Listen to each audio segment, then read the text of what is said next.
ಪತ್ರಿಕಾಗೋಷ್ಠಿಗೆ ತಮ್ಮೆಲ್ಲರನ್ನು ಕೂಡ ಸ್ವಾಗತಿಸ್ತೇನೆ. ತುರ್ತಾಗಿ ಗೋಷ್ಠಿಯನ್ನ ಆಯೋಜನೆ ಮಾಡಿದ ಹಿನ್ನೆಲೆಯಲ್ಲಿ ತಮಗೆ ಯಾರಿಗಾದ್ರೂ ಕೂಡ ಯಾವುದೇ ರೀತಿಯ ಅನಾನುಕೂಲ ಆಗಿದ್ರೆ ನಾವೆಲ್ಲರೂ ಕೂಡ ಅದನ್ನ ಕ್ಷಮಿಸ್ತೀನಿ ಅಂತ ಭಾವಿಸ್ತೇನೆ. ಈ ದಿವಸ ತುರ್ತು ಪತ್ರಿಕಾಗೋಷ್ಠಿಯಲ್ಲಿ ಹಲವಾರು ವಿಷಯಗಳನ್ನು ಪ್ರಸ್ತಾಪ ಮಾಡಲಿಕ್ಕೆ ಬಯಸ್ತೇನೆ. ದೆಹಲಿ ಹೋಗಿದ್ದು ಬಂದಿದ್ದು ಅಲ್ಲಿನ ಘಟನಾವಳಿಗಳನ್ನ ಅಂತ್ಯದಲ್ಲಿ ಹೇಳ್ತೇನೆ. ಪ್ರಪ್ರಥಮವಾಗಿ ನಮ್ಮ ಯುವ ಕಾಂಗ್ರೆಸ್ಸಿನ ರಾಜ್ಯದ ಪ್ರಧಾನ ಕಾರ್ಯದರ್ಶಿ ಆಗಿದ್ದು ಒಂದು ಕಾಲದಲ್ಲಿ ಹರಿಪ್ರಸಾದ್ 79ರ ದಶಕದಲ್ಲಿ 79ರ ಕಾಲದಲ್ಲಿ ಗುಂಡೂರಾಯರು ಮುಖ್ಯಮಂತ್ರಿ ಇದ್ದಾಗ ಕೆಜೆ ಜಾರ್ಜ್ ಅವರು ರಾಜ್ಯದ ಯುವ ಕಾಂಗ್ರೆಸ್ಸಿನ ಅಧ್ಯಕ್ಷರಾಗಿದ್ದರು. ಹರಿಪ್ರಸಾದ್ ಅವರು ಪ್ರಧಾನ ಕಾರ್ಯದರ್ಶಿ ಆಗಿದ್ದರು. ನಾನು ಅವ್ರ ಸಮಯದಲ್ಲಿ ಅದಕ್ಕಿಂತ ಮುಂಚೆನೇ ಆಗಿದ್ದೆ. ಅವ್ರ ಸಮಯದಲ್ಲೂ ಕೂಡ ನಾನು ಜಿಲ್ಲೆ ಯುವ ಕಾಂಗ್ರೆಸ್ ಅಧ್ಯಕ್ಷನಾಗಿ ಕೆಲಸ ಮಾಡ್ತಕ್ಕಂಥ ಅವಕಾಶ ದೊರೆತಿತ್ತು. ಅದರಿಂದ ಅವರ ಒಂದು ಒಡನಾಡಿಯಾಗಿ ಕೆಲಸ ಮಾಡಿದ್ದೆ. ಅವರು ರಾಜ್ಯಸಭಾ ಸದಸ್ಯರಾಗಿ, ಕೇಂದ್ರದಲ್ಲಿ ಎಐಸಿಸಿಯ ಜನರಲ್ ಸೆಕ್ರೆಟರಿ ಆಗಿ, ನಮ್ಮ ರಾಜ್ಯದಲ್ಲಿ ಹಾಲಿ ವಿಧಾನ ಪರಿಷತ್ತಿನ ಸದಸ್ಯರು ಆಗಿರ್ತಕ್ಕಂಥವರು. ಅವರು ಇಂದು ಎಐಸಿಸಿಯ ಆದೇಶದಂತೆ ಹರಿಯಾಣ ರಾಜ್ಯಕ್ಕೆ ಉಸ್ತುವಾರಿಯಾಗಿ ನೇಮಕ ಆಗಿದ್ದಾರೆ. ಅವರಿಗೆ ನಾನು ವೈಯಕ್ತಿಕವಾಗಿ ನನ್ನ ಅಭಿನಂದನೆಗಳನ್ನ ಅವರಿಗೆ ಸಲ್ಲಿಸಲಿಕ್ಕೆ ಬಯಸ್ತೇನೆ. ಎರಡನೇದು, ನಾನು ಕೆಲವು ಮಾಧ್ಯಮದಲ್ಲಿ ನೋಡಿದೆ, ಈ ತುಮಕೂರು ಗ್ರಾಮಾಂತರ ಹಾಲಿ ವಿಧಾನಸಭಾ ಸದಸ್ಯರು, ಮಾಜಿ ವಿಧಾನಸಭಾ ಸದಸ್ಯರು ಪ್ರತ್ಯಾರೋಪಗಳನ್ನ ಮಾಡ್ತಾ ಇರ್ತಕ್ಕಂಥದ್ದನ್ನ ನಾನು ಗಮನಿಸಿದ್ದೆ. ನಾನು ಇಬ್ಬರಿಗೂ ಕೂಡ ಹೇಳ್ತಕ್ಕಂಥದ್ದು ಅಂತ ಹೇಳಿದ್ರೆ, ವೈಯಕ್ತಿಕವಾಗಿ ಆರೋಪಗಳನ್ನ ಮಾಡ್ತಕ್ಕಂಥದ್ದು, ಸೇಡಿನ ರಾಜಕಾರಣ ಮಾಡ್ತಕ್ಕಂಥದ್ದು ಯಾರಿಗೂ ಭೂಷಣ ಅಲ್ಲ. ಗೌರಿಶಂಕರ್ ಅವರು ಮಾಜಿ ಮತ್ತೆ ಹಾಲಿ ಶಾಸಕರಾಗಿರ್ತಕ್ಕಂಥ ಸುರೇಶ್ ಗೌಡ್ರು ತಾಳ್ಮೆ ಇಟ್ಕೋಬೇಕು. ಮತ್ತೆ ಈ ಗೌರಿಶಂಕರ್ ಅವರು ಕೂಡ ಪದ ಬಳಕೆಯಲ್ಲಿ ಯಾರ ಮನಸ್ಸಿಗೂ ನೋವಾಗದ ರೀತಿಯಲ್ಲಿ ತಮ್ಮ ಅಭಿಪ್ರಾಯ ವ್ಯಕ್ತಪಡಿಸಲಿಕ್ಕೆ ಅವಕಾಶ ಇದೆ. ಅದನ್ನ ವ್ಯಕ್ತಪಡಿಸಬಹುದು. ಆದರೆ ಏಕವಚನದಲ್ಲಿ ಮಾತನಾಡ್ತಕ್ಕಂಥದ್ದು, ಹಾಗೆ ಇನ್ನೊಬ್ಬರನ್ನ ತೇಜೋವಧೆ ಮಾಡ್ತಕ್ಕಂಥ ರೀತಿಯಲ್ಲಿ ಮಾತನಾಡ್ತಕ್ಕಂಥದ್ದು, ಇಬ್ಬರು ಮಾತಾಡಬಾರ್ದು. ನಾನು ಯಾರೋ ಒಬ್ರಿಗೆಲ್ಲ ಹೇಳ್ತಕ್ಕಂಥದ್ದು, ಇವ್ರು ಮಾತಾಡೋದು ಅಂತ ಅವ್ರು ಮಾತಾಡ್ತಾರೆ, ಅವ್ರು ಮಾತಾಡೋದು ಅಂತ ಇವ್ರು ಮಾತಾಡ್ತಾರೆ. ಆದ್ರಿಂದ ಅವರಿಬ್ಬರಿಗೂ ಕೂಡ ಈ ಒಂದು ಮನವಿಯನ್ನು ನಾನು ಮಾಡಲಿಕ್ಕೆ ಬಯಸ್ತೇನೆ. ಅವರು ನಮ್ಮ ವಿಧಾನ ಗ್ರಾಮಾಂತರದಿಂದ 3 ಬಾರಿ ಶಾಸಕರಾಗಿದ್ದಾರೆ. ನಮ್ಮ ಜಿಲ್ಲಾ ಉಸ್ತುವಾರಿ ಸಚಿವರು ಸನ್ಮಾನ್ಯ ಡಾಕ್ಟರ್ ಜಿ ಪರಮೇಶ್ವರ್ ಅವರು ಕೂಡ ಮಧುಗಿರಿನಲ್ಲಿ ಶಾಸಕರಾಗಿದ್ದರು, ಸಚಿವರಾಗಿದ್ದರು. ಈಗ ಕೊರಟಗೆರೆಯಲ್ಲೂ ಕೂಡ ಶಾಸಕರಾಗಿದ್ದಾರೆ. ಉಪಮುಖ್ಯಮಂತ್ರಿಯಾಗಿ ಕೆಲಸ ಮಾಡಿದ್ದಾರೆ. ಈಗ ಹಾಲಿ ಗೃಹ ಮಂತ್ರಿಯಾಗಿ ಕೆಲಸ ಮಾಡಿದ್ದಾರೆ. ಅವ್ರಿಗೂ ಕೂಡ ಆ ರೀತಿಯ ತೇಜೋವಧೆ ಮಾಡ್ತಕ್ಕಂಥ ರೀತಿಯಲ್ಲಿ ಮಾತನಾಡ್ತಕ್ಕಂಥದ್ದು ಅವರ ಘನತೆಗೆ ತಕ್ಕದಲ್ಲ. ಆ ರೀತಿಯ ಮಾತುಗಳನ್ನ ನಾನು ಕೂಡ ಖಂಡನೆ ಮಾಡ್ತೇನೆ. ಯಾರು ಸುರೇಶ್ ಗೌಡ್ರು ಅವ್ರ ಬಗ್ಗೆ ಬಳಸಿರ್ತಕ್ಕಂಥ ಪದಗಳನ್ನು ಅವರು ವಾಪಸ್ ಪಡಿಬೇಕು. ಮತ್ತೆ ಅವರ ಕ್ಷೇತ್ರದ ಜನರ ಕ್ಷಮೆ ಕೇಳಬೇಕು. ಕಾರಣ ಏನಪ್ಪಾ ಅಂತ ಹೇಳಿದ್ರೆ, ತುಮಕೂರಿನ ರೂರಲ್ ಕ್ಷೇತ್ರ ಇದೆಯಲ್ಲ, ಇದನ್ನ ನಾನು 67ನೇ ಇಸ್ವಿಯಿಂದನೂ ಕೂಡ ಈ ಕ್ಷೇತ್ರ ನೋಡ್ತೀನಿ. ಈ ಕ್ಷೇತ್ರ 62ರಲ್ಲಿ ಹೆಬ್ಬೂರು ಕ್ಷೇತ್ರ ಅಂತ ಇತ್ತು. ಆಗ ಲಕ್ಕಪ್ಪನವರು ಆ ನಂತರ ಅದು ರಿಸರ್ವ್ ಆದ್ಮೇಲೆ 62ರಲ್ಲಿ ಗಂಗಾಭೋವಿ ಅವರು ಗೂಳೂರು ಕ್ಷೇತ್ರ ಅಂತ ಹೆಸರಿಟ್ಟರು. ಅಲ್ಲಿ ಅವರು ಕೂಡ ಶಾಸಕರಾಗಿದ್ದರು. ಆ ನಂತರ ಬೆಳ್ಳಾವಿ ಏನು ತುಮಕೂರಿಗೆ ಸೇರಿತ್ತು ಅದೆಲ್ಲ ತೆಗೆದು ಗ್ರಾಮಾಂತರ ಹೇಳಿ ಮಾಡಿದ್ದಾರೆ. ತುಮಕೂರು ಸಿಟಿನಲ್ಲಿ 35 ವಾರ್ಡ್ಗೆ ಒಂದು ವಿಧಾನಸಭಾ ಕ್ಷೇತ್ರ, ಸಿಟಿ ಹೊರತುಪಡಿಸಿ ಇರ್ತಕ್ಕಂಥ ತಾಲೂಕಿನ ಗ್ರಾಮಾಂತರ ಭಾಗಗಳನ್ನ ಕೂಡಿಸಿ ಎಲ್ಲ ಹೋಬಳಿಗಳನ್ನ ಸೇರಿಸಿ ಗ್ರಾಮಾಂತರ ಅಂತೇಳಿ ಇದೆ. ಇದರಲ್ಲಿ ಈ ಗ್ರಾಮಾಂತರದಲ್ಲಿ ಹೆಬ್ಬೂರು, ಗೂಳೂರು ಬರ್ತಕ್ಕಂಥ ಹೋಬಳಿಗಳೇನಿದ್ದಾವೆ ಅಲ್ಲಿ ವೈ.ಕೆ. ರಾಮಯ್ಯನವರು ಕೂಡ ಪ್ರತಿನಿಧಿಸಿದ್ದಾರೆ, ಮತ್ತೆ SP ಮುದ್ದಣ್ಣಗೌಡರು ಪ್ರತಿನಿಧಿಸಿದ್ದಾರೆ, ನಿಂಗಪ್ಪನವರು ಕೂಡ ಪ್ರತಿನಿಧಿಸಿದ್ದಾರೆ ಆ ಒಂದು ಭಾಗದಲ್ಲಿ. ಯಾಕಂದ್ರೆ ಗೂಳೂರು, ಹೆಬ್ಬೂರೇ 2/3 ವೋಟರ್ಸ್ ಇರ್ತಕ್ಕಂಥದ್ದು. ಇನ್ನ ಈಗ ಬೆಳ್ಳಾವಿ ಮತ್ತೆ ನಮ್ಮ ಊರಿಗೆರೆ, ಕಸಬಾ ಇವೆಲ್ಲ ಲೆಕ್ಕ ಹಾಕಿದ್ರೆ 2/3 2 ಹೋಬಳಿಲೇ ಇದೆ ಮತದಾರ. ಇಲ್ಲಿ ಮೂರನೇ ಒಂದು ಭಾಗ ಇರ್ತಕ್ಕಂಥದ್ದು ಈ ಭಾಗದಲ್ಲಿ. ಅದು ಅತಿ ಹೆಚ್ಚು ಮತದಾರರನ್ನ ಹೊಂದಿದ್ದಂತಹ ಪ್ರದೇಶದಲ್ಲಿ ಇವರೆಲ್ಲರೂ ಕೂಡ ಹಿರಿಯರು ಅವರೆಲ್ಲರನ್ನು ಪ್ರತಿನಿಧಿಸಿರ್ತಕ್ಕಂಥ ಕ್ಷೇತ್ರ. ಆ ಕ್ಷೇತ್ರಕ್ಕೆ ತನ್ನದೇ ಆದ ಘನತೆ ಗೌರವ ಇದೆ. ಇವರು ಕೂಡ ಪ್ರತಿನಿಧಿಸಿದ್ದಾರೆ, ಸಂತೋಷ. ಜನರ ವಿಶ್ವಾಸ ಯಾರಿಗಿರ್ತದೆ ಅವ್ರು ಗೆಲ್ತಾರೆ.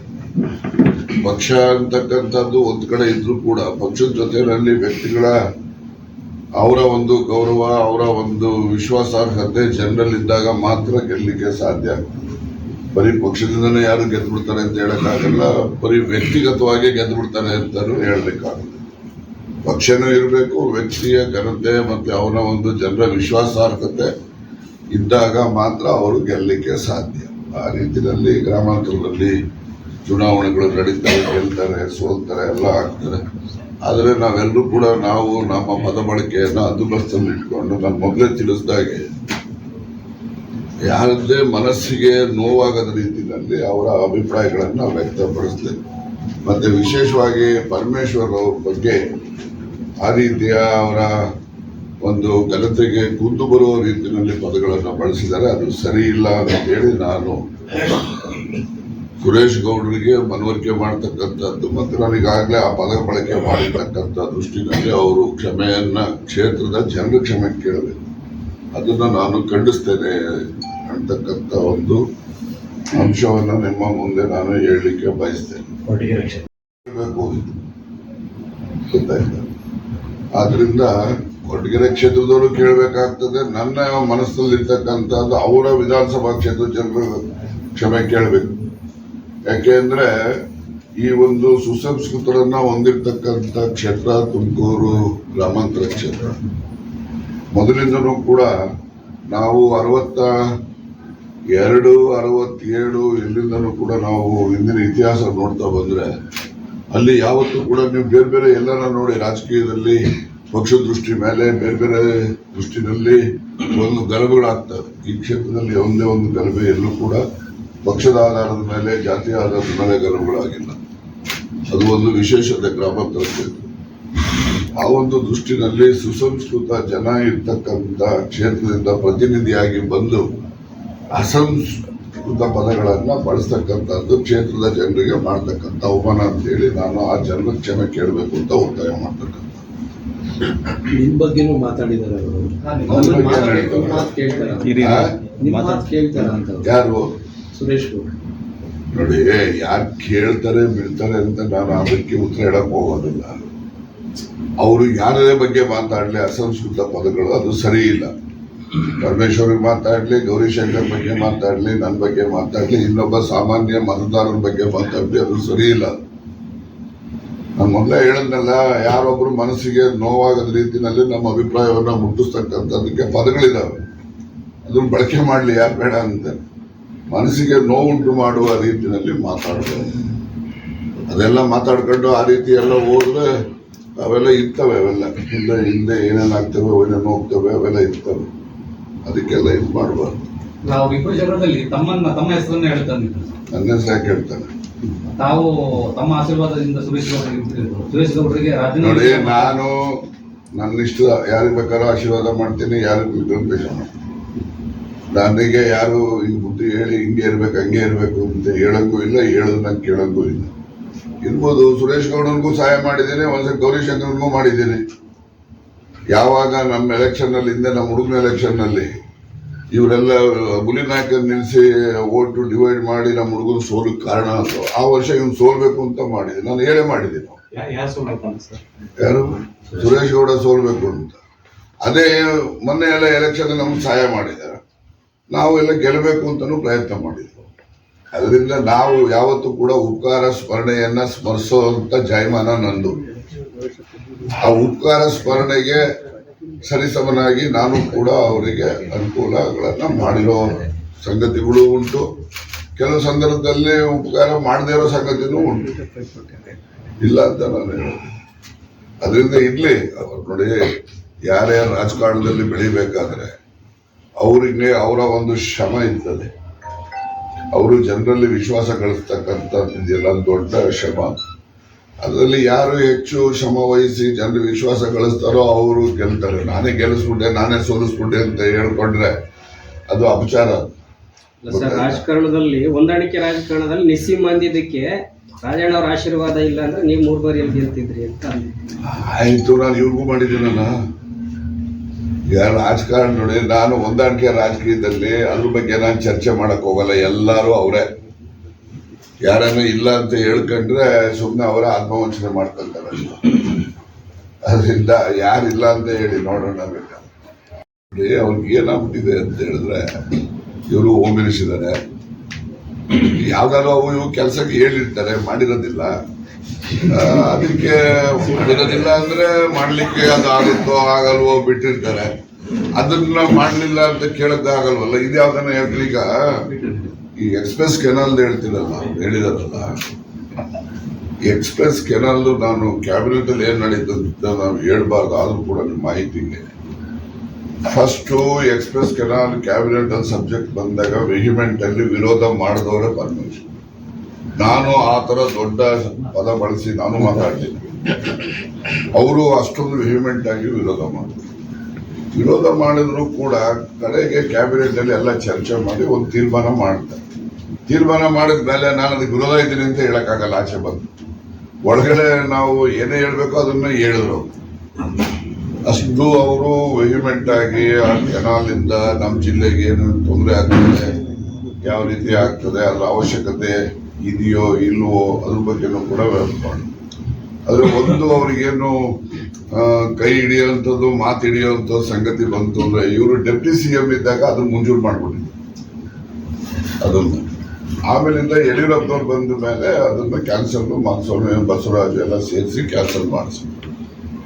ಈಗ ಅದನ್ನ ವಾದಾಗ ಅವ್ರದ್ದು ಡೆಪ್ಟಿ CM ಏನಂದ್ರೆ, ನೀವೇ ಡೆಪ್ಟಿ CM ಇದ್ದ ಮಂಜೂರು ಮಾಡಿದ್ರಲ್ಲ, ಈಗ ಯಾಕೆ ವಿರೋಧ ಮಾಡ್ತೀರಿ? ಆ ರೀತಿಯ ಒಂದು ವಾದ ಬಂದಾಗ ಅವ್ರ ಉತ್ತರ ಇರಲಿಲ್ಲ ಅಷ್ಟೇ. ನೀವು ಹಿಂದೆ ಮಾಡಿದ್ರು ಇಲ್ವ? ಅವಾಗ ಇವೆಲ್ಲ ಈಗ ಹೇಳ್ತಾ ಇದ್ರಲ್ಲ, ಇವೆಲ್ಲ ಸಂಗತಿ ಇಟ್ಕೊಂಡಿದ್ದ ಮೇಲೆ ನೀವು ಯಾಕೆ ಮಾಡಿದ್ರಿ? ಅವರು ಬಿಜೆಪಿಯವರು ಕ್ಯಾನ್ಸಲ್ ಮಾಡಿದ್ರು. ಬಿಜೆಪಿಯವರು ಕ್ಯಾನ್ಸಲ್ ಮಾಡಿಸಿದ್ರು. ಅದೇನಕ್ಕೆ ಮಾಡ್ತಾರೆ? ನೀವು ಬಿಜೆಪಿಯವರು ತಗೊಂಡ ತೀರ್ಮಾನಕ್ಕೆ ನೀವು ಭದ್ರ, ನೀವು ನಿಮ್ಮ ತೀರ್ಮಾನಕ್ಕೆ ಭದ್ರ ನೀವು ಹೇಳಿ. ಈ ರೀತಿನಲ್ಲಿ ಅವರಿಗೆ ಮನವೊಲಿಸ್ತಕ್ಕಂಥ ಕೆಲಸ ಮಾಡಿದ್ದಾರೆ. ಆದರೂ ಕೂಡ ನಾವೆಲ್ಲ ತಾತ್ವಿಕವಾಗಿ, ನಾನು ಅಷ್ಟೇ ನಮ್ಮ ಜಿಲ್ಲೆಯಲ್ಲಿ ಇರ್ತಕ್ಕಂಥ ಕಾಂಗ್ರೆಸ್ಸಿನ ಎಲ್ಲ ಶಾಸಕರು ಕೂಡ ಪರಮೇಶ್ವರ್ ಆದಿಯಾಗಿ ಲಿಂಕ್ ಕೆನಾಲ್ಗೆ ನಾವು ವಿರೋಧ ವ್ಯಕ್ತಪಡಿಸಿದ್ದೇವೆ. ಇವತ್ತು ವಿರೋಧ ಇದೆ, ಮುಂದೆನೂ ಕೂಡ ಇತ್ತು. ಸರ್, ಹೊಂದಾಣಿಕೆ ರಾಜಕಾರಣದಲ್ಲಿ ಪರಮೇಶ್ವರ್ ಅವರು ಜಗದ್ಗುರುಗಳು ಅಂತ ಹೇಳಿ ಆರೋಪ ಮಾಡಿದ್ದಾರೆ. ಯಾರು ಜಗದ್ಗುರು? ಹೊಂದಾಣಿಕೆ ರಾಜಕಾರಣ ಯಾರು ಹೇಳಿರೋದು? ಸುರೇಶ್ ಗೌಡ. ಇವರು ಮಹಾ ಜಗದ್ಗುರುಗಳು. ಅವರು ಬರೀ ಜಗದ್ಗುರು, ಇವರು ಮಹಾ ಜಗದ್ಗುರುಗಳು. ಟ್ರಿಬಲ್ ಎಲ್ಲ ಇನ್ನೂ ಸೇರ್ಬೇಕು. ಸಿದ್ದರಾಮಯ್ಯ ವರ್ಸಸ್ ಬಣ ರಾಜಕೀಯ ನಡೀತಾ ಇದೆ ಕಾಂಗ್ರೆಸ್ ನಲ್ಲಿ. ಅದು ಜಿಲ್ಲೆಯಲ್ಲೂ ಕೂಡ ಬಣಗಳಾಗ್ತಾ ಇದೆ. ನೀವು ಗೃಹ ಸಚಿವರ ಕಾರ್ಯಭಾರ ಮಾಡ್ತಾ ಈಗ ಯಾರನ್ನ ಒಬ್ಬವರನ್ನು ಕೇಳಪ್ಪ, ನಿಧಾನವಾಗಿ ಇರ್ತೀನಿ, ಇನ್ನೂ 1 ಗಂಟೆ ಬೇಕಾದ್ರೆ. ಆತರ ಏನಿಲ್ಲ. ಏನ್ ಹೇಳೋದು ಕೇಳಿಸ್ಕೊಳ್ಳಿಲ್ಲ ಇನ್ನೊಂದ್ಸರಿ. ಬಣಗಳ ಬಗ್ಗೆ ಆ ಬಣ ಇಲ್ಲಿ ಇಂಪ್ಲಿಮೆಂಟ್ ಆಗ್ತಾ ಇದೆ ಅಂತ ಹೇಳ್ತಾ ಇದ್ದಾರೆ. ಅವನ ತಟ್ಟೆ ಅವನ ಪಾರ್ಟಿನಲ್ಲಿ ಹೆಗಣ ಸದ್ಬಿಟ್ಬಿಟ್ಟೈತೆ. ಇಲ್ಲೆಲ್ಲ ಈ ನೊಣ ಸದ್ದಿರೋದನ್ನ ಯಾಕೆ ಹೇಳ್ತಾವೆ? ಎಷ್ಟಿದೆ ಅವ್ರದೆಲ್ಲ. ಯತ್ನಾಳ್ ಏನಿರೋದು ಏನ್ ಹೇಳವ್ರೆ ವಿಜಯೇಂದ್ರ ಬಗ್ಗೆ? ನಾನು ವಿಜಯೇಂದ್ರ ಜಾಗದಲ್ಲಿದ್ರೆ ಬೆಳಿಗ್ಗೆನೆ ಯತ್ನಾಳನ್ನ ಪಾರ್ಟಿಯಿಂದ ಸಸ್ಪೆಂಡ್ ಮಾಡ್ತಿದ್ದೆ. ಅವ್ರನ್ನ ಕ್ರಮ ತಗೊಳಕ್ಕೂ ಇವ್ರಿಗೆ ಶಕ್ತಿ ಇಲ್ಲ. ಇವ್ರಿಗೆ ಎಷ್ಟು ಬೈತಾರ ಅವರು. ಹಂಗ್ಯಾರ ನಮ್ಮ ಪಾರ್ಟಿ ಬಣ ಆಯ್ತಾ? ಅವೆಲ್ಲ ಇರ್ಬೋದು. ನಮ್ಮಲ್ಲಿ ಯಾವುದೇ ಗುಂಪುಗಾರಿಕೆ ಇಲ್ಲ. ವಿಷಯ ಆಧಾರಿತವಾಗಿ ವ್ಯತ್ಯಾಸ ಇರ್ಬೋದು ಅಷ್ಟೇ, ಭಿನ್ನಾಭಿಪ್ರಾಯಗಳು ಇರ್ಬೋದು ಅಷ್ಟೇ. ಆದ್ರೆ ಆ ರೀತಿಯಲ್ಲಿ ಇವರು ಲಂಚ್ಕೋರ ಇದ್ದ, ಇವನು ಫೋರ್ಜರಿ ಸೈನ್ ಮಾಡಿದ್ದ ಅಧ್ಯಕ್ಷ ಅಂತ ಹೇಳ್ತಾನಲ್ಲ ಯತ್ನಾಳು, ಅವರು ಸೀನಿಯರ್ ಲೀಡರ್ ಇದ್ದಾರೆ ಯತ್ನಾಳು. ರೈಲ್ವೆ ಮಂತ್ರಿ ಆಗಿದ್ರು ವಾಜಪೇಯಿ ಕಾಲದಲ್ಲಿ, ಸೆಂಟರ್ ಅಲ್ಲಿ ಲೋಕಸಭಾ ಸದಸ್ಯರಿದ್ರು, ವಿಧಾನ ಪರಿಷತ್ ಸದಸ್ಯರಿದ್ರು, ವಿಧಾನಸಭೆ ಸದಸ್ಯರಿದ್ದಾರೆ. ಅಂಥವರು ಬಾಯಲ್ಲಿ ಈ ರೀತಿಯ ತೀವ್ರವಾದ ಆರೋಪಗಳು ಬಂದರೂ ಕೂಡ ಅಟ್ಲೀಸ್ಟ್ ಅವ್ರಿಗೊಂದು ನೋಟಿಸ್ ಕೊಟ್ಟು ಸಮಜಾಯಿಷಿ ಕೇಳೋಷ್ಟು ವ್ಯವಧಾನನೂ ಇಲ್ಲ ಅಂತ ಹೇಳಿದ್ರೆ ಆ ಪಕ್ಷದಲ್ಲಿ ಎಲ್ಲ ಶಿಸ್ತಿದ್ಯಾ? ಯಾರಿಗೆ? ಇವ್ರು ಕೊಟ್ಟವ್ರೇನ್ರಿ? ಒಂದ್ಸತಿ ಅಲ್ಲಿ ಅವ್ರು ಕೊಟ್ಟವ್ರು, ಅವ್ರು ನನ್ ನೋಟಿಸೇ ಬಂದಿಲ್ಲ, ಅಲ್ಲೆಲ್ಲೋ ಹೇಳೋರೆ ನಾನು ಉತ್ತರನೂ ಕೊಡಲ್ಲ ಅಂತ ಅವರು. ಇವ್ರೇನ ಕೊಟ್ಟವ್ರ ರಾಜ್ಯಾಧ್ಯಕ್ಷರು? ಇಲ್ಲಿ ಶಿಸ್ತು ಸಮಿತಿ ಇರುತ್ತೋ ಇಲ್ಲ? ಇಲ್ಲಿ ಶಿಸ್ತು ಸಮಿತಿ ಇದ್ರೆ ನೋಟಿಸ್ ಎಲ್ಲ ಕೊಡ್ಬೇಕಲ್ಲ. ಅದಕ್ಕೋಸ್ಕರ ನಾನು ಅವ್ರ ವಿಚಾರದಲ್ಲಿ ಹೆಚ್ಚು ಲಂಸಕ್ಕೆ ಹೋಗೋದಿಲ್ಲ. ನಮ್ಮಲ್ಲಿ ಯಾವುದು ಗುಂಪುಗಾರಿಕೆ ಇಲ್ಲ, ಭಿನ್ನಾಭಿಪ್ರಾಯಗಳು ಇರ್ಬೋದು. ಇಲ್ಲ ಅಂತ ನಾನು ಹೇಳಿದ್ರೆ ನಾನು ತಪ್ಪು ಹೇಳ್ದಂಗೆ ಆಗ್ತದೆ. ಭಿನ್ನಾಭಿಪ್ರಾಯಗಳು ಇರ್ಬೋದು, ಯಾವುದೇ ಭಿನ್ನಾಭಿಪ್ರಾಯಗಳಿಲ್ಲ. ಯಾವುದೇ ಸಂದರ್ಭಗಳು ಬಂದಾಗ ಆಯಾ ಸಂದರ್ಭದಲ್ಲಿ ಅವೆಲ್ಲ ಮಾಯ ಇರಲಿಲ್ಲ ಅಷ್ಟೇ. ಎಲ್ಲ ಪಕ್ಷದಲ್ಲೂ ಅದೇ ಸರ್. ಆಮೇಲೆ ಸರ್ಕಾರ ರಚನೆ ಆಗುವಾಗ ಸಿದ್ದರಾಮಯ್ಯ ಮತ್ತೆ DK ಅವರು 50-50 ಅನ್ನೋ ಒಂದು ಮಾತಿತ್ತು ಸರ್. ಈಗ ನಾನು ನಿನಗೆ ತೋರಿಸುದಲ್ಲ, ಇದ್ರಲ್ಲಿ ಇದೆಯಾ? ಇದ್ರಲ್ಲಿ ಇಲ್ಲ ಅಂತ ಅಂದ್ಮೇಲೆ ಇಲ್ಲ ಅಂತ ತಿಳ್ಕೋಬೇಕಪ್ಪ ಸರ್. ಆದ್ರೂ ಸಂಬಂಧಪಟ್ಟೈತೆ 2 ಸರಿ ತಮ್ಮ ಇಲಾಖೆಗೆ ಸಂಬಂಧಪಟ್ಟಂತೆ ತಿದ್ದುಪಡಿ ಏನ್ ಕಾಯ್ದೆ ಮಾಡಿದ್ರಿ, 2 ಸರಿ ವಾಪಸ್ ಬಂದಿದೆ, ಮತ್ತೆ ಕಳಿಸಿದ್ರ ರಾಜಕೀಯದ ಆದ್ಮೇಲೆ ಅದಕ್ಕೆ ಬಾ ಅಷ್ಟೇ ಅಲ್ಲ ರಾಪ. ಆದ್ರೂ ಈ ವಿಚಾರವಾಗಿ ಅವಾಗವಾಗ ಪ್ರಸ್ತಾಪ ನಡೀತಾನೆ ಇರುತ್ತಲ್ಲ ಸರ್? ನಡೀತಾನೆ ಇರ್ತದೆ. ಈಗ ನಿಮಗೆ ಅವರೇ ಸಹಿ ಮಾಡಿರೋದು ನಾನು ನಿಮ್ಗೆ ಕೊಟ್ಟಿದ್ದೀನಿ, ಬೇಕಾದ್ರೆ ಕಾಪಿ ಕೊಡೋದು ಜೆರಾಕ್ಸ್ ಮಾಡಿ ಇಲ್ಲೇ ಕೊಡ್ತೀನಿ. ಅದ್ರಲ್ಲಿ ಏನಾರ ಇದೆಯೋ? ಇಲ್ಲ ಸರ್, ಈಗ ನಿಮ್ಮ ನಾಯಕರ ನಡವಳಿಕೆ ಜನರಲ್ ಒಂದ್ ರೀತಿ ಅಭದ್ರತೆಯ ಭಾವ ಬರುತ್ತೆ. ಅಭದ್ರತೆ ಎಲ್ಲ ಮಾಧ್ಯಮದ ಸೃಷ್ಟಿ ಅಷ್ಟೇ. ಆದ್ರೆ ಒಂದು ನಾನು ಸಲಹೆ ಮಾಡಿರ್ತಕ್ಕಂಥದ್ದು, ಈಗ ವಿಧಾನ ಪರಿಷತ್ತಿಗೆ ನಾಮಿನೇಷನ್ ಮಾಡ್ತಕ್ಕಂಥ, ವಿಧಾನ ಪರಿಷತ್ತಲ್ಲಿ ಯಾವ ಸಮುದಾಯದವರು ಇಲ್ಲ ಸದಸ್ಯರುಗಳು, ಯಾವುದೇ ಜಾತಿಯವರಾಗ್ಲಿ, ಯಾವುದೇ ಪಕ್ಷದಲ್ಲಾಗ್ಲಿ, ಅಂತಹ ಸಮುದಾಯದವರಿಗೆ ನೀವು ನಾಮಿನೇಷನ್ ಮಾಡಬೇಕು. ಈಗ ನಾನಿದ್ದೀನಪ್ಪ, ಈಗ ನಮ್ಮ ಹುಡುಗ ಅವನೇ ನಾಯಕರನ್ನ ಯಾಕೆ ಮಾಡ್ಬೇಕಲ್ಲಿಗೆ? ಇದು ಯಾವುದೋ ಒಂದು ಸಮುದಾಯ ಇಲ್ಲ ಅಲ್ಲಿ, ಅದನ್ನ ದೇವರಾಜ ಅರಸ್ ಕಾಲದಲ್ಲಿ ಹುಡುಕಿ ಮಾಡೋರು, ಬಂಗಾರದವರು ಹುಡುಕಿ ಮಾಡ್ತಾ ಇದ್ರು. ಹಾಗೆ ನಾವು ಕೂಡ ಯಾರು ವಿಧಾನ ಪರಿಷತ್ತಲ್ಲಿ ಪ್ರಾತಿನಿಧ್ಯ ಯಾವ ಸಮುದಾಯಕ್ಕಿಲ್ಲ ಆ ಸಮುದಾಯದವರಿಗೆ ನೀವು ನೇಮಕಾತಿ ಮಾಡಬೇಕು ಅಂತಕ್ಕಂಥದ್ದು. ಬ್ರಾಹ್ಮಣರ ಸಮುದಾಯ ಇಲ್ಲದೆ ಇದ್ರು ಕೂಡ ಆ ಸಮುದಾಯ, ಯಾವ ಸಮುದಾಯ ಇಲ್ಲ ಅವ್ರಿಗೆ ಮಾಡಿ. ನಾವೇನು ಬ್ರಾಹ್ಮಣರ ವಿರೋಧಿಗಳಲ್ರಿ. ನೀವೆಲ್ಲ ನೋಡಿ, ಹೇಳ್ತೀನಿ ನಿಮಗೆ, ನೀವು ನೋಡಿದಿರಲ್ಲ ಗೊತ್ತಿಲ್ಲ, ಬನ್ನಿ ನನ್ನ ಜೊತೆ ಕರ್ಕೊಂಡು ಹೋಗ್ತೀನಿ ಚಿಕ್ಕಪೇಟೆಗೆ.